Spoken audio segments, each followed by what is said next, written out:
DDA ने अमीरों के फार्म हाउस बचाने के लिए बिना परमिशन काट दिए पेड़, मंत्री सौरभ भारद्वाज का बड़ा आरोप। नमस्कार, मैं दीपिका।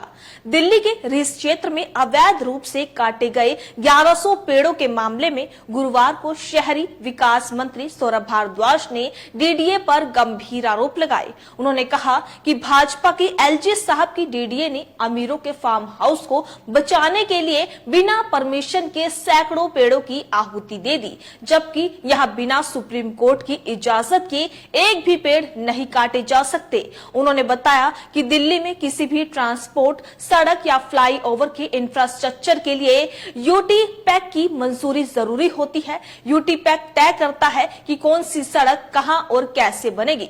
यूटी पैक की मीटिंग में प्रोजेक्ट अप्रूव हुआ, जिसमें शुरू में गौशाला सड़क को उल्टे हाथ चौड़ा करने की मंजूरी दी गई, लेकिन सड़क को सीधे हाथ चौड़ा किया गया। वहीं यूटी पैक के नक्शे में सीधे हाथ रीस क्षेत्र के पेड़ हैं, जबकि उल्टे हाथ लगातार फार्म हाउस बने हुए हैं। इन फार्म हाउसों को बचाने के लिए ही दूसरी तरफ स्थित पेड़ों को अवैध तरीके से काट दिया गया। सुनिए क्या कुछ कहा सौरभ भारद्वाज ने।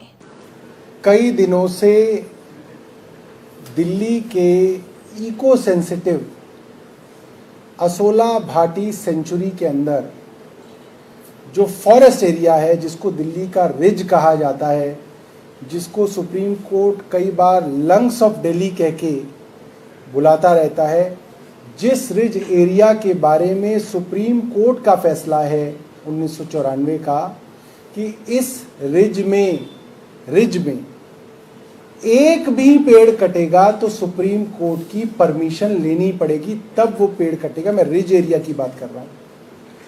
ऐसे रिज एरिया के अंदर करीब 1100 पेड़ डीडीए द्वारा चोरी छुपे और गैर कानूनी तौर पे काटे गए। ये बात सबको मालूम है। सुप्रीम कोर्ट डीडीए के वाइस चेयरमैन से कह रहा है कि आप मुझे ये बताइए, क्या इन पेड़ों को काटने की डायरेक्शन दिल्ली के एलजी साहब विनय सक्सेना ने दी थी या नहीं दी थी?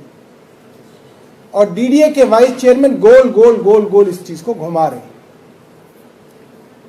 सुप्रीम कोर्ट के सामने डीडीए की 2 ईमेल्स भी रखी गई, डीडीए द्वारा ही रखी गई, जिसमें डीडीए के एग्जीक्यूटिव इंजीनियर डीडीए के चीफ इंजीनियर को कह रहे हैं 3 फरवरी 2024 को माननीय उपराज्यपाल विनय सक्सेना जी साइट पे आए और उन्होंने डायरेक्शन दी कि पेड़ काट के सड़क को चौड़ा करने का काम तुरंत किया जाए।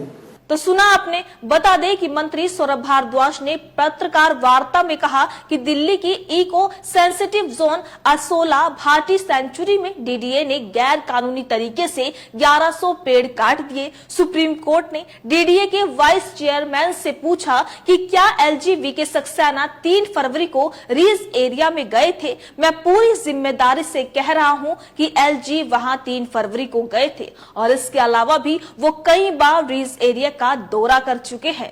भारद्वाज ने कहा कि यूटी पैक में डीडीए के वाइस चेयरमैन सदस्य हैं और दिल्ली के एलजी यूटी पैक के चेयरमैन हैं। मई 2022 में वीके सक्सेना को दिल्ली का एलजी बनाया गया, जबकि 26 अप्रैल 2022 को यूटी पैक की गवर्निंग बॉडी की बैठक में इस गौशाला सड़क का नक्शा अप्रूव हुआ। इसमें इस गौशाला सड़क को शुरू में उल्टे हाथ पर चौड़ा करने के लिए मंजूरी दी गई थी, लेकिन अब इसे पूरी तरह सीधे हाथ पर चौड़ा किया गया है। इससे साफ है कि असल में नक्शे के विपरीत रीज एरिया के पेड़ों को काटकर सड़क चौड़ा किया जा रहा है। वहीं भारद्वाज ने कहा कि यह बहुत ही गंभीर विषय है। सब कुछ जानते हुए भी पेड़ों को काटने का निर्णय लिया गया। यूटी पैक द्वारा अप्रूव्ड प्रोजेक्ट को भी बदला गया और पेड़ों की आहुति दी गई। डीडीए पर गंभीर आरोप है। एलजी वहां खुद कई बार गए और कोई भी व्यक्ति व्यक्ति वहां जाएगा तो उसे साफ दिखेगा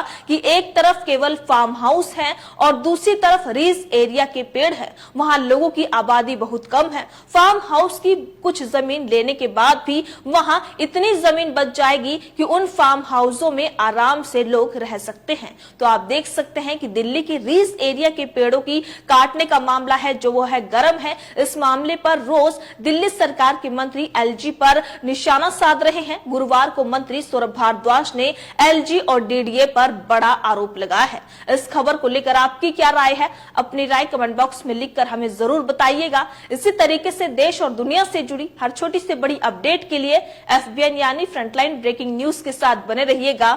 धन्यवाद।